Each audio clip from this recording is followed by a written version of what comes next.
Dizziness, headaches, hearing loss, cognitive issues, and difficulty sleeping. The US State Department says these are some of the symptoms experienced by at least 21 embassy staffers in Havana.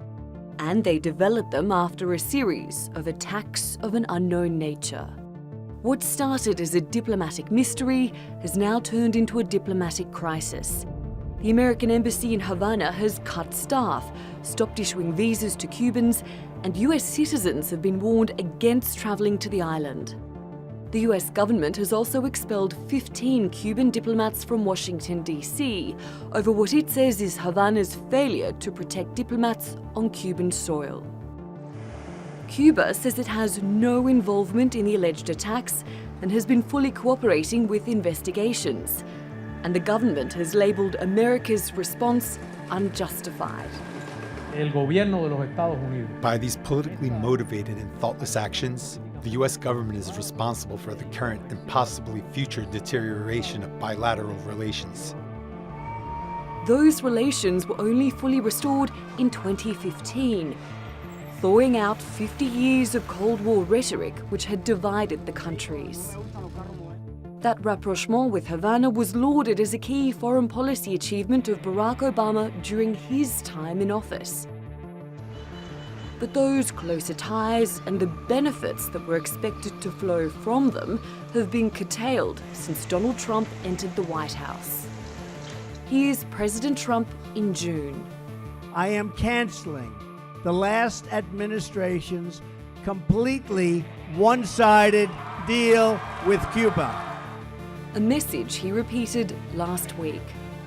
We will not lift sanctions on the Cuban regime until it delivers full political freedom for the Cuban people. But can there be any real prospect of improved relations while this diplomatic health mystery remains unsolved? Natalie Pohanen, The Newsmakers.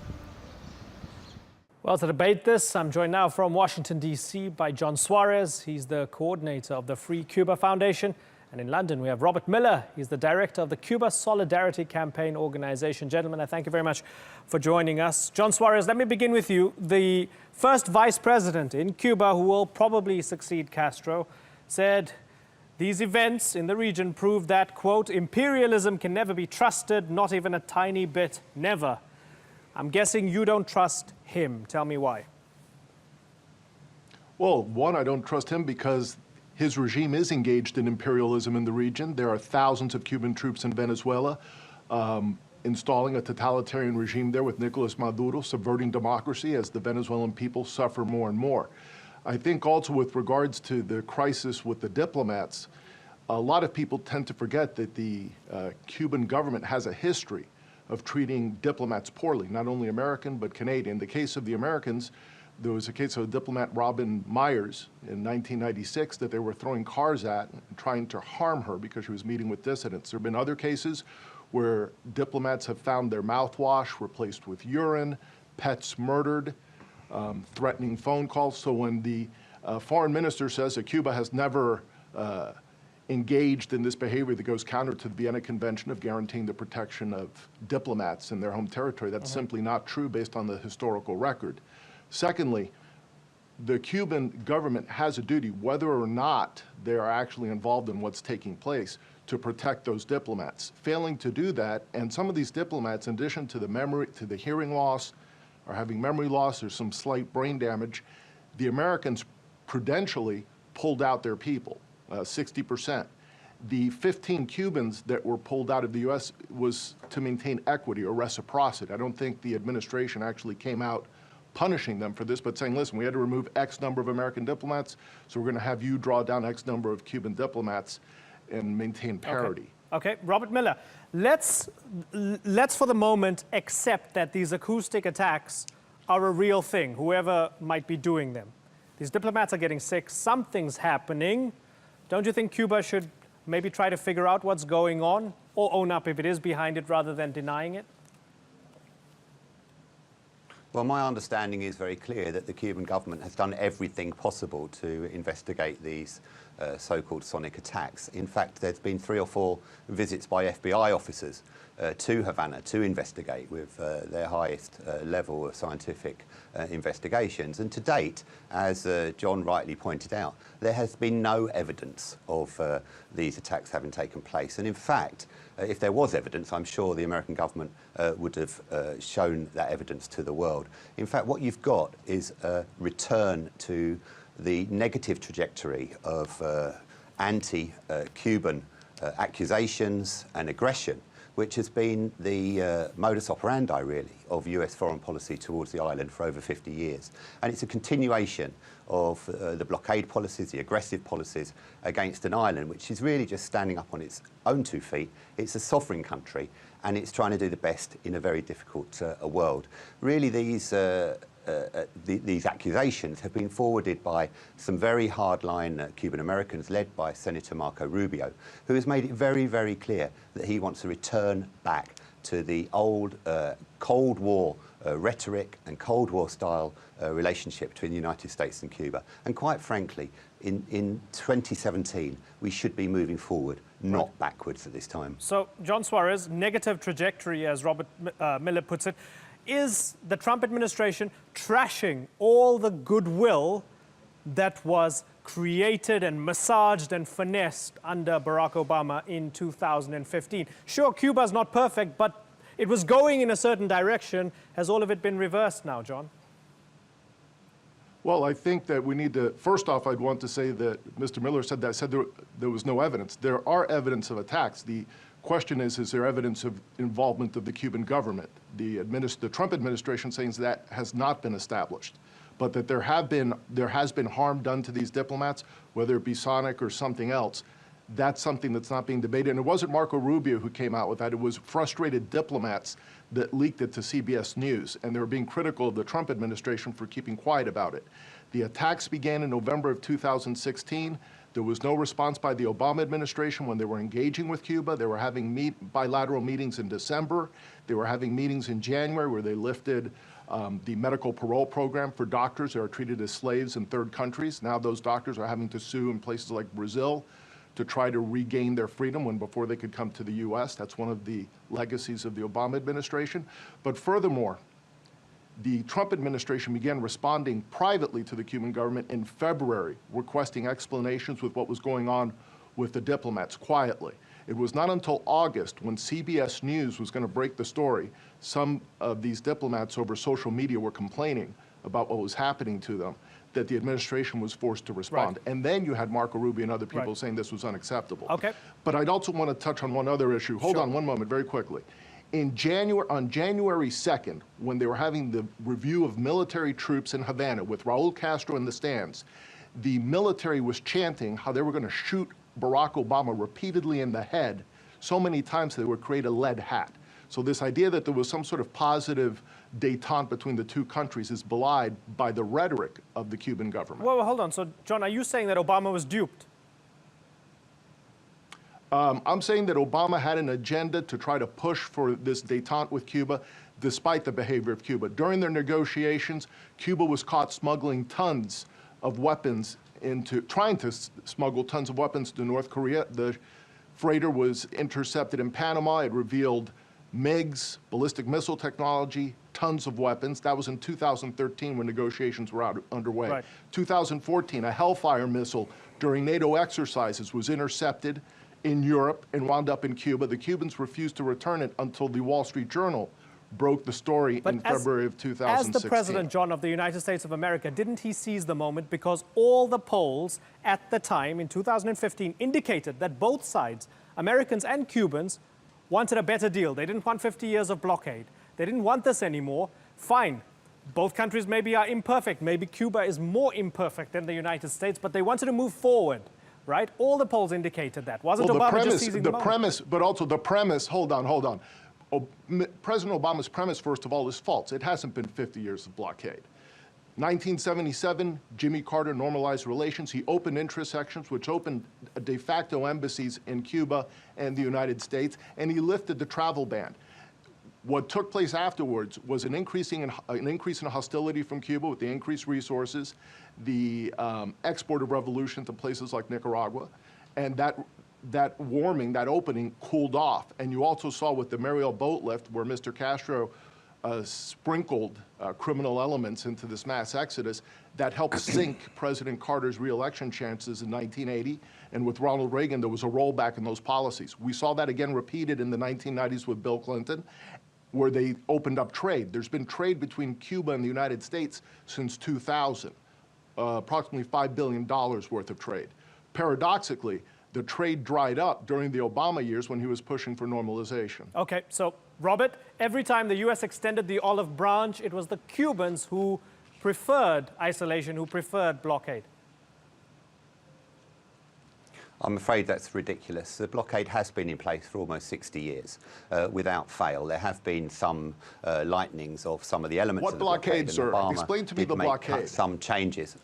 The blockade is a real blockade. It is extraterritorial. There are companies in Britain that have paid hundreds of millions of dollars of fines to the Office of Foreign Asset Control, the US Treasury, purely for their desire and their trade with Cuba. It is a blockade. It is a blockade that is condemned every year for the last 20 years at the United Nations by every single country of the world, except two, the United States and Israel. And even the United States and Israel last year abstained on that vote. So 191 countries have condemned the extraterritorial nature of the blockade that does exist and affects Cuba. Robert, Cuba is a sovereign country Robert, of just 11 million people. A blockade, sir, is a military action with ships surrounding an island. There has not been a blockade since 1962. Okay, so you disagree on whether there's a blockade sanctions. or not. Hold on, John, just give me a second. Robert, let me ask you... No, it's a question of definition. Okay, fair enough. Let me ask you, Robert, do you agree that the following things would be good for Cuba? Free elections in Cuba, legalization of multiple political parties, the release of political prisoners, and respect for human rights. Do you agree, Robert, that those would be good things? Cuba is a sovereign country. It has its way of so it can organising decide, society. It can decide not to have a democratic elections. So it can decide not to have a system with any of that, and that's fine by you. It can have its democratic system. There will be elections again next year in February, and there will be a national general election. It is very, very different to elections in the United States. But are you genuinely telling me, Robert, that Cuba has free elections? Cuba has democratic elections, yes, I am telling you that. And I'll give you an example. In November this year, six members of the Cuban Parliament, MPs, members of Parliament, are coming to the British Parliament, the mother of all parliaments in our democratic country. Let me follow through the thought. Inter-parliamentary union, okay, as so a formal exchange between members of Parliament in Cuba and in Britain. Okay, so it's recognised by some in Britain. Fair enough. It's very different, but it is their system. It's their system, so there's a relativism here. But I'm going to park that aside. Let me follow through the thought. Helms-Burton in 1996 lists those things, but according to US law, it lists those things and says if Cuba makes movement towards those things being achieved, then we don't have to have sanctions on Cuba anymore, and we don't have to have a blockade on Cuba anymore. So that's US law. Isn't Trump just basically... So Robert, isn't Trump just basically adhering to US law, no more, no less? Why is the world's biggest superpower unilaterally blockading another country? Why? Why is that happening? Why is the world's biggest superpower unilaterally blockading there was a brief blockade in 1962. Sir, there was a brief blockade in 1962 when there were nuclear missiles placed by the Soviet Union. Since there has not been a blockade. There are economic sanctions in place. It's not true. And I also want to point out another thing. You talk about democracy in Cuba. When the Cuban people have organized petition drives to change the law as is currently outlined in the Cuban Constitution. Well, it was as of '92 and 2002. Osvaldo Payá Sardinas with the Varela Project obtained 25,000 signatures for reforms of the system to bring it in line with human rights, something popular with many Cubans. That was rejected by the regime. They locked up most of the members of that movement with sentences ranging from 15 to 28 years in prison. Their wives had to go to the streets for almost 10 years protesting, being beaten down in the streets. With respect, the you're of the just movement killed under spouting a suspicious load of circumstances. nonsense, really. One after another after It's not another. nonsense. It's the blockade historical fact. It existed in You want to 61. rewrite history. It's You want to say written down Cuba in the has laws of the democratic United States. elections when it's a one-party dictatorship. So let me change the word to embargo. There's only one legal political party. Okay, John. My friend, please. John, can I change the word to embargo? Would you accept it's an embargo, John? It's an embargo, right? Can we accept that? I would accept that it's embargo or economic sanctions. Okay. But so definitely not a blockade. So a blockade again, is a very specific okay, thing. so let me then, okay, so I don't want to get into a semantics debate over the words, right? Let's accept that it's an embargo for the sake of this discussion. Let me go back to those polls that I mentioned. Well, I'm not going to accept that Cuba's a democracy like this individual. Exactly, and Robert, that's a very relativistic and inaccurate definition of democracy. But again, let's put that aside for a second. John, those polls that I mentioned in 2015. I'm sorry, it's not an inaccurate. Of course. Not an inaccurate Come on, Robert. You can't call Cuba a democracy. It's absurd. Robert, it's absurd to call it a democracy. Why is that absurd? Why? You're telling me there are free and fair elections in Cuba. The Cubans participate in elections. Yeah, I am telling you. Yeah. Okay. John, what do the North Koreans? North Korea, are we? John. Look, John. You're denying a blockade that your country has unilaterally. Your country is unilaterally imposed on another country. Okay, fair enough. I'm going to bring in John. John, I want to ask you about those polls in 2015. At the time of the deal, right, we had 59% of Republicans in the U.S. favoring the scrapping of the embargo. There was a poll within Cuba, 97% of Cubans wanting better relations with the U.S., 73% of Americans wanting to reestablish diplomatic relations, 72% wanting to end the embargo. This was what people had wanted. Are you comfortable with this administration moving in a direction... That's Cuban Americans. That is Cuban Americans also. John, are you comfortable with this administration moving in the direction towards flushing all of that goodwill down the toilet? First, I think that when you have a government that's engaging in subverting a democratic government in the region, which is what it has done in Venezuela, that is not acting in good faith in the region because it has a definite ideological agenda. And when you talk about Raul Castro stepping down, he'll be stepping down from the post of president, but he'll be staying on as head of the Communist Party. And his son, Alejandro Castro, seems to be poised to be in a very important position, whether formally or informally. So we're talking a very brutal, totalitarian, communist dictatorship with an agenda of subverting other countries in the region, and Venezuela is a case in point that is taking place today, where there are thousands of Cuban troops on the ground, and what the Secretary of the Organization of American States has described as an occupying force. Okay. And I think subsidizing that is not in the interest of the United States, nor in the interest of the Venezuelan people or the Cuban people. Okay, just enough time for Robert for a final response. Robert? Yeah, I think the United States needs to have a very long look at its history. Going right back to 1973 in Chile, when Salvador Allende was democratically elected. How did the United States respond? In the 1980s, in Nicaragua, how did the United States respond? In Venezuela right now, and in Cuba, the United States seems to think that it has the responsibility to enforce its doctrine, its way of doing things across that hemisphere, and it's unacceptable. And in the modern world, it's far better to talk and talk with people, despite our differences. Nowhere is perfect, as you yourself said at the beginning of this interview, but it is far better to have dialogue, as President Obama and President Castro showed when they mutually agreed to normalise relations and open those embassies. What we're seeing now is a Trump and Rubio drive to turn us back to a Cold War anachronistic relationship between the two countries. And I think people in America, in the Cuban-American community in America, and across the world, will be very, very saddened about that. Okay, gentlemen. Unfortunately, I've got to move on, but I have appreciated you both taking the time to talk to us on the Newsmakers. John Suarez and Robert Miller, thank you very much. Thank you very much.